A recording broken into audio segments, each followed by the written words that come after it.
আসসালামু আলাইকুম প্রিয় বন্ধুরা, আপনারা দেখছেন শিখা অনির্বাণ টিভির নিয়মিত আয়োজন। আজকে আমাদের সঙ্গে যুক্ত হচ্ছে জাতীয় সংসদের দক্ষিণ প্লাজায় বৃষ্টিস্নাত সন্ধ্যায় ডক্টর মোহাম্মদ ইউনূসকে সেলুট ঠুকে তাক লাগিয়ে দিয়েছিলেন বিএনপি মহাসচিব মির্জা ফখরুল ইসলাম আলমগীর। এর কিছুদিন আগে অধ্যাপক ইউনূসের মাঝে খুঁজে পেয়েছিলেন জিয়াউর রহমানের প্রতিচ্ছবি। তবে সেই স্বপ্নপুরুষের প্রতি এখন চরম ক্ষুব্ধ মির্জা ফখরুল এবং তার দল বিএনপি। জুলাই সনদ নিয়ে তুলেছেন প্রতারণার অভিযোগ। এতদিন পরে এসে বিএনপির মাথায় ভেঙে পড়েছে আকাশ। জুলাই সনদের পৃষ্ঠা বদলে ফেলার অভিযোগ করছেন জ্যেষ্ঠ নেতারা। অন্যদিকে বিএনপিকে নিয়ে রীতিমতো ছেলে খেলায় নেমেছে জামাত ইসলামী এবং কিংস পার্টি এনসিপি। কিছুদিন ধরে বিএনপির সাথে জোট করার চেষ্টা করা এনসিপি নেতারা এখন দিচ্ছেন হুঙ্কার। বলছেন কাবিননামায় সই করার কারণে বিয়েতে বসতেই হবে বিএনপিকে। অন্যদিকে জুলাই সনদ নিয়ে ডক্টর ইউনূসের পক্ষ থেকে অসাংবিধানিক আদেশ জারির দাবিতে অনড় জামাত। বিএনপিকে খাদে ফেলার বন্দোবস্ত চূড়ান্ত করতে 31শে অক্টোবরের মধ্যেই ডক্টর ইউনূসের আদেশ চায় দলটি। আর স্ক্রিপ্টেড নাটক আরও ঘনীভূত করতে রাজনৈতিক দলের অনৈক্যকে দায় দিচ্ছেন উপদেষ্টা আসিফ নজরুল। প্রশ্ন উঠেছে, ফাটা বাসে আটকে যাওয়া বিএনপির সামনে এখন বাঁচার উপায় কি? সূত্রগুলো বলছে মির্জা ফখরুল ইসলাম আলমগীরের স্বপ্নের পুরুষ ডক্টর মোহাম্মদ ইউনূসের বানানো ঘোল সামনের দিনে আরো বিষাদময় হতে পারে বিএনপির কাছে। গত মে মাসের নাটকের মতো নতুন এক নাটক দেখা যেতে পারে বিএনপিকে নাস্তানুবাদ করানোর জন্য। শিগগিরই রাজনৈতিক দলগুলোর মধ্যে অনৈক্যের অজুহাত তুলে আওয়াজ উঠতে পারে পদত্যাগ নাটকের। প্রশ্ন হলো, সেই কৌশলে বিএনপি কি আগের মতোই পাতা ফাঁদে পা দিবে? চলুন যাওয়া যাক বিশ্লেষণ।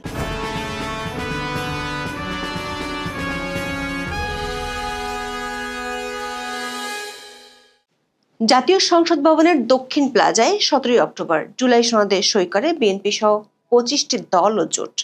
এর মধ্যে বিএনপি এবং জামাত ছাড়া বাকি প্রায় সবাই নাম সর্বস্ব দল ও জোট হিসেবে পরিচিত। সনদ সই অনুষ্ঠানে ডক্টর মোহাম্মদ ইউনূসের ঠিক পেছনে সহাস্যে বসেছিলেন বিএনপির দুই জ্যেষ্ঠ নেতা মির্জা ফখরুল ইসলাম আলমগীর এবং সালাউদ্দিন আহমেদ। সনদে সই করার পর ডক্টর ইউনূস চেয়ার ছেড়ে দাঁড়িয়ে পেছনে তাকাতেই উৎফুল্ল চেহারায় বিশাল এক সেলুট ঠোকেন মির্জা ফখরুল। সেই দৃশ্য ভাইরাল হয় সোশ্যাল মিডিয়ায়। এর মাত্র 3 সপ্তাহ আগে ডক্টর ইউনূসের নিরাপত্তা নিশ্চিত করার দায়িত্ব নিয়ে তার সঙ্গে নিউ ইয়র্কে উড়ে যান মির্জা ফখরুল সহ বিএনপির দুই নেতা। সেখানে এক অনুষ্ঠানে তাক লাগানো বক্তব্য দেন বিএনপির মহাসচিব। প্রধান উপদেষ্টার উপস্থিতিতে তিনি দাবি করেন অধ্যাপক ইউনূসের মাঝে রয়েছে জিয়াউর রহমানের প্রতিচ্ছবি। তবে অধ্যাপক ইউনূসকে নিয়ে বিএনপি মহাসচিবের সেই আকাশ ছোঁয়া মুগ্ধতা ধপাস করে মাটিতে পড়ে গেছে। তার দলের অবস্থানেও দেখা যাচ্ছে 180 ডিগ্রি ইউটার্ন। গত জানুয়ারি থেকে ঐক্যমত্য কমিশনের নামে সংলাপের নাটক সাজিয়ে 17 অক্টোবর একটি সনদে সই নেওয়া হয় বিএনপির।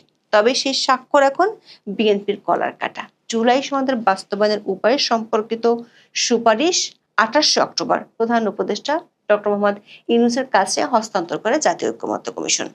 আর তখনই জানা যায় 8 মাসের আলোচনার অনেক কিছুই গায়েব হয়ে গেছে চূড়ান্ত সুপারিশে। নাটকের শেষ দৃশ্যে ফিরে এসেছে অধ্যাপক আলী রিয়াজের সেই হাঁসঝাড়ু সংবিধান তৈরির কৌশল। বিভিন্ন বিষয় বিএনপি সহ বিভিন্ন দলের সব দ্বিমত এখন ভেসে গেছে যমুনার জলে। চূড়ান্ত সুপারিশে নোট অফ ডিসেন্টের কোনো অস্তিত্বই নেই, অর্থাৎ আলী রিয়াজের মূল প্রস্তাবগুলোই অনুমোদনের জন্য যাবে গণভোটে। সেখানে অনুমোদন হলে জাতীয় নির্বাচনে বিজয়ী হলে বিএনপিকে সেগুলোই বাস্তবায়ন করতে হবে। আবার এই কাজটি করতে হবে নতুন সংসদ গঠনের 270 দিনের মধ্যে। আর যদি পাশ না করা হয়, অর্থাৎ সময়সীমা পার হয়ে গেলে স্বয়ংক্রিয়ভাবে নতুন সংবিধান কার্যকর হয়ে যাবে। বিষয়টিকে আরো শক্ত করতে ডক্টর ইউনূসকে অসীম ক্ষমতাধর করার বন্দোবস্ত পাকা করা হয়েছে। এনসিপি সুরের সুর মিলিয়ে আলী রিয়াজের সুপারিশ হলো জুলাই সনদ বাস্তবায়নের আদেশ জারি করবেন অধ্যাপক ইউনূস। এরপর কথিত নতুন সংবিধানের প্রস্তাবের উপর হবে গণভোট। অধ্যাপক ইউনূসের মিত্র দলগুলো এরই মধ্যে জানিয়ে দিয়েছে আগে হবে গণভোট, তারপরে আসবে জাতীয় নির্বাচনের প্রসঙ্গ। ফলে বিএনপি জাতীয় নির্বাচনের স্বপ্ন শিখে উঠেছে সনদ স্বাক্ষরের মাত্র 2 সপ্তাহের মধ্যে। দিশেহারা মির্জা ফখরুল 2 সপ্তাহ আগে যাকে সেলুট ঠুকেছিলেন তার বিরুদ্ধে এখন তুলছেন প্রতারিত করার অভিযোগ। জুলাই সনদ বাস্তবায়নের সুপারিশ নিয়ে দলের স্থায়ী কমিটির বৈঠকের সিদ্ধান্ত জানাতে 30 অক্টোবর সংবাদ সম্মেলন করেন বিএনপি মহাসচিব। বলেন, জুলাই সনদ বাস্তবায়নের আইনি ভিত্তি দিতে জাতীয় ঐকমত্য কমিশন যে সুপারিশ করেছে তা গণতান্ত্রিক রীতি ও সংসদীয় সার্বভৌমত্বের পরিপন্থী। ঐকমত্য কমিশনের সুপারিশকে একপেশে জবরদস্তিমূলক ও অগ্রহণযোগ্য বলেও মন্তব্য করেন মির্জা ফখরুল ইসলাম আলমগীর। বিএনপি জাতীয় নির্বাচনের দিনই গণভোট চায় বলে আবারও জানান মির্জা ফখরুল। তার স্বপ্ন পুরুষের নিরপেক্ষতা নিয়ে প্রশ্ন তুলতেও এবার ছাড়েননি তিনি। বলেন, জুলাই সনদের বাস্তবায়নের প্রক্রিয়া সম্পর্কে জাতীয় ঐকমত্য কমিশনের সুপারিশ অন্তর্বর্তী সরকারকে দেয়া হয়েছে। পেশ করা চিঠিতে ঐকমত্য কমিশনের সভাপতি হিসেবে প্রধান উপদেষ্টাও একজন দস্তখতকারী। এতে ঐকমত্য কমিশন ও সরকার একই অঙ্গ হিসেবে প্রতীয়মান হয়। দর্শক, নতুন করে হঠাৎ চোখে সর্ষে ফুল দেখছে বিএনপি নেতারা। দলের আরেক নেতা রুহুল কবির রিজভী অভিযোগ করেছেন, জুলাই জাতীয় সনদে বিএনপি সই করা পাতা বদল করে অন্য পাতা জুড়ে দেওয়া হয়েছে। এরপর সেটি বাস্তবায়নের চেষ্টা শুরু করেছে সরকার। এমন লেজে গোবরে অবস্থার মধ্যে জামাত এনসিপির নতুন সখ্যতা দেখা যাচ্ছে। দুটি দলের নেতাদের সঙ্গে মিলে যাচ্ছে আলী রিয়াজ, এমনকি অধ্যাপক ইউনূসের সুরও। নাটকের মঞ্চায়নটি আরো বেশি পরিষ্কার হয়ে উঠছে সবার সামনে। বিএনপি যখন কাতর স্বরে সনদ বাস্তবায়নের সুপারিশের বিরোধিতা করছে, তখন 31 অক্টোবরের মধ্যে ডক্টর ইউনূসকে কথিত সাংবিধানিক আদেশ জারির সময় বেঁধে দিয়েছে জামাত। সেই সঙ্গে নভেম্বরের মধ্যে গণভোটের দাবিও নতুন করে তোলা হয়েছে। ঢাকায় 30 অক্টোবর জরুরি সংবাদ সম্মেলন করেন জামাতের নায়েবে আমির সৈয়দ আব্দুল্লাহ মোহাম্মদ তাহের। বলেন, জামাত রাষ্ট্র সংস্কারে দেওয়া ঐকমত্য কমিশনের প্রস্তাবগুলোর পূর্ণ বাস্তবায়ন চায়। সেজন্য 31 অক্টোবরের মধ্যে জুলাই সনদ বাস্তবায়ন আদেশ জারি করতে হবে। সরকার চাইলে এর আগেও সেটি করতে পারে। প্রধান উপদেষ্টা সনদ বাস্তবায়ন আদেশ জারি করতে দেরি করলে অন্তর্বর্তী সরকার জনগণের আস্থা হারাবে বলে মৃদু হুঁশিয়ারি দেন মোহাম্মদ তাহের। সেই সঙ্গে বলেন, জুলাই সনদ বাস্তবায়ন আদেশ জারির পর গণভোটের আয়োজন করতে হবে। জামাত জাতীয় নির্বাচনের আগে গণভোট চায় উল্লেখ করে তিনি বলেন, এমন কোনো বিষয় যাতে সামনে আনা না হয় যাতে জাতীয় নির্বাচন সংশয় বা অনিশ্চয়তার মধ্যে পড়ে। দর্শক, আব্দুল্লাহ তাহের এই বক্তব্য থেকে পরিষ্কার, বিএনপির দাবি মানার কোনো সুযোগ রাখতে চায় না জামাত। আলী রিয়াজের সুপারিশ হুবহু বাস্তবায়ন এবং নভেম্বরে গণভোট না করা হলে ফেব্রুয়ারি নির্বাচন নিয়ে স্পষ্ট হুঁশিয়ারি দিয়ে রেখেছে জামাত। আর সেভাবে ঘটনা আগালে বিএনপির পরিণতির বিষয়টিও একদমই পরিষ্কার। আলী রিয়াজের হাড়জোড়ো সংবিধান কায়েম হলে নানামুখী সংকট এবং টানাটানিতে নতুন সরকার আয়ু ফুরাতে কয়েক মাসও লাগবে না। আর বিএনপির সামর্থ্যহীনতাকে উপহাস করছে নামসর্বস্ব কিংস পার্টি এনসিপি নেতারাও। বলছেন, জুলাই সনদের বাস্তবায়ন প্রক্রিয়া না দেখেই স্বাক্ষর করে বিএনপি ভুল করেছে। এখন অন্যের উপর দোষ না চাপিয়ে তাদের নিজেদের ভুলের কাফারা দিতে হবে। যে দলটি দুদিন আগেও বিএনপির কাছে আসন ছাড়ের জন্য ভিক্ষা করেছে, তারা এখন বিদ্রূপ করছে উঁচু গলায়। এনসিপি নেতা নাসিরুদ্দিন পাটোয়ারি তো বিএনপিকে বিয়ের পিঁড়িতে জোর করে বসিয়ে দিয়েছেন।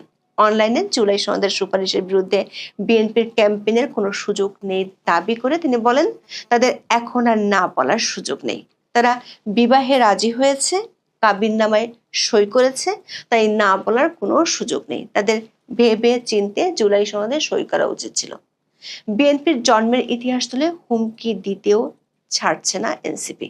নাসিরুদ্দিন পাটোয়ারি বলেন, বিএনপি একটি বড় দল, তাদের জন্ম হয়েছিল হ্যাঁ ভোটের মাধ্যমে। এবার না ভোটে স্ট্রিক্ট থাকলে দলটির মৃত্যু হবে না ভোটের মধ্য দিয়ে।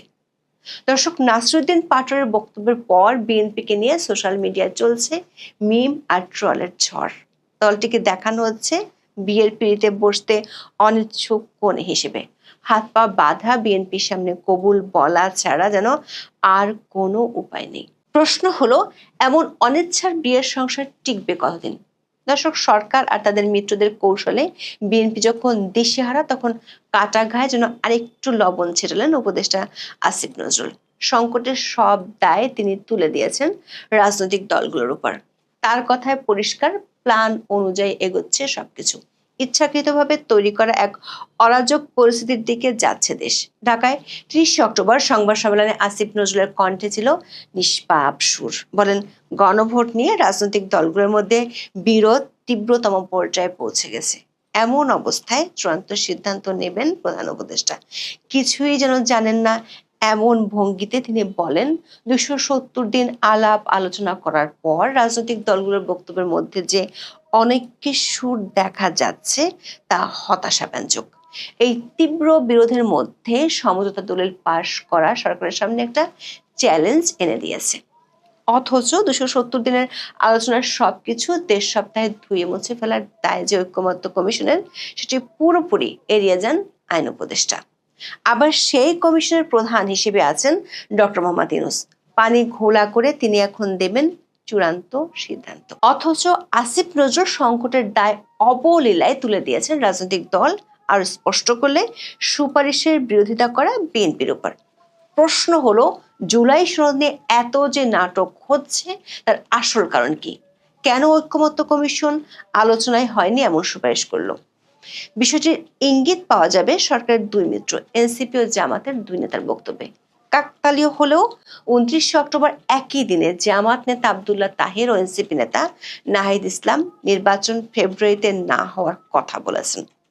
নাহিদ বলেছেন ফেব্রুয়ারিতে নির্বাচন সম্ভব নয়, আর আব্দুল্লাহ তাহের বলেছেন ফেব্রুয়ারিতে জাতীয় নির্বাচন নাও হতে পারে, কিন্তু তার আগে গণভোট করতে হবে। দর্শক, নাহিদ সহ এনসিপির অনেক নেতাই কয়েক মাস আগেও বলেছিলেন ফেব্রুয়ারিতে নির্বাচন হবে না। সূত্রগুলো বলছে এনসিপি ফেব্রুয়ারিতে নির্বাচন চায় না। যদি ফেব্রুয়ারিতে নির্বাচন হতে হয় তাহলে তারা বিএনপির কাছ থেকে কমপক্ষে 30টি আসনের জেতার নিশ্চয়তা চায়। কিন্তু বিএনপি এতগুলো আসন দিবে না। এখন নির্বাচনের সময় যত ঘনিয়ে আসছে, তাই সরকার হাত বাড়িয়ে দিয়েছে সরকারি দলের ইচ্ছা পূরণে। সরকারের পক্ষ থেকে গত কয়েকদিন ধরে রাজনৈতিক দলগুলোর মধ্যে অনেকের কথা, সংঘাতের কথা বেশ জোরে সোরে বলা হচ্ছে। প্রথমে উপদেষ্টা মাহফুজ আলম, পরে উপদেষ্টা আসিফ নজরুল একই সুরে কথা বলেছেন। উপদেষ্টাদের বক্তব্য বিশ্লেষণ করলে দেখা যাবে রাজনৈতিক দলগুলোর অনৈক্যের জন্য সংঘাত আসন্ন। সব নাটকের দৃশ্য মঞ্চস্থ করবেন অধ্যাপক ইউনূস নিজেই, যেমনটা করেছিলেন গত মে মাসে হঠাৎ করে অধ্যাপক ইউনূস পদত্যাগ করছেন এমন রব ওঠে। যমুনায় গিয়ে নাহিদ ইসলাম অধ্যাপক ইউনূসের সাথে দেখা করেন। বেরিয়ে বিবিসি বাংলার মাধ্যমে দেশবাসীকে জানিয়ে দেন তিনি আর থাকতে চান না। সে ঘোষণা শুনে বিএনপি উঠে পড়ে দৌড় দেয় যমুনায়, জাতীয় ঐক্যের সুর বাজিয়ে তোলেন। যদিও বিএনপি নেতারাই পরে বলেছিলেন ওটি ছিল নাটক। সরকার একাধিক সূত্র বলছে, বিএনপি যদি পর্দার আড়ালে দেওয়া সরকারের শর্তগুলো না মানে, আবার অধ্যাপক ইউনূসের পদত্যাগের সাইরেন বেজে উঠতে পারে। সরকার উচ্চ মহলের ধারণা, নির্বাচনের স্বপ্নে অতি বিভোর বিএনপি অধ্যাপক ইউনূস চলে যাবেন শুনলেই সব শর্ত মেনে নিতে পারে। প্রশ্ন হলো, অতীতে -2 কার্যকর করায় যারা ব্যর্থ হয়েছিলেন, এবার কি তারা সফল হবেন? বিএনপি কি ধ্বংস নিশ্চিত জেনেও আবারও সেলুট ঠুকে অধ্যাপক ইউনূসকে সমর্থন করবে, নাকি অতি খেলোয়াড় হতে গিয়ে নিজেদের পতন ত্বরান্বিত করতে যাচ্ছে অন্তর্বর্তী সরকার? এখন এ পর্যন্ত। সবাই ভালো থাকুন, সুস্থ থাকুন, নিরাপদে থাকুন। দেখা হবে আগামী পর্বে।